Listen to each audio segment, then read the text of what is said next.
බලන්න මේ කවුද ඉන්නේ කියලා. මොනවද කියනවා? අපිට කරදර කරන්න එපා කියලා කියන්නේ.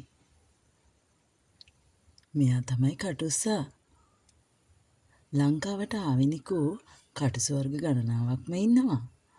අපේ ගෙවත්තෙත් මේ කටුසු වර්ග කීපයක්ම ඕගොල්ලන්ට දකින්න පුළුවන්. මෙයා තමන්ගේ වර්ගය බෝ කරන්නේ බිත්තර දැමීමෙන්.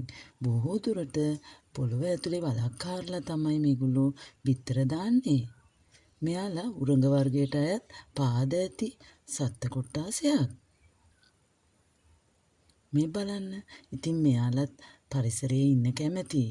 ඉතින් අපි පරිසරයේ ඉන්නකොට මේ පුංචි අහිංසක සත්තු ගැන වගකීමෙන් කටයුතු කරමු. ඒගොල්ලන්ට හිංසා නොකර ඉමු.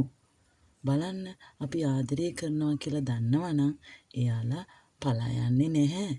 එයා බයටපත් වෙන්නෙත් නැහැ. බලන්න කිසිම බයක් සැකක් නැතුව මල් ළඟ ඉන්න විදිය මෙයාලා පාට වෙනස් කරගන්නවා.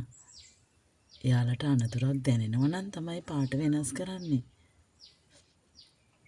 බලන්න. ඉතින් මෙයාලටත් අපි පරිසරයේ ඉන්න ඉඩ දෙමු.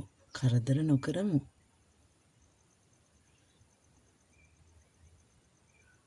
අපේ පරිසරය ලස්සන කරන්නේ මෙයාලා තමයි.